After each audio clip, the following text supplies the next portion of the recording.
My original pontoon boat weighed a bit over 15 pounds. The backrest swung open and an attached pole allowed a tent to be set up over the boat for on-the-water camping.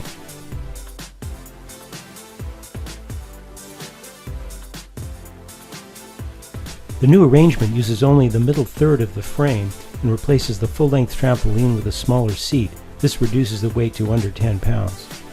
I made a new seat support out of 3-ounce Dyneema composite fabric, or Cuban fiber. Without the support of the trampoline, I had to come up with a new floating foot brace.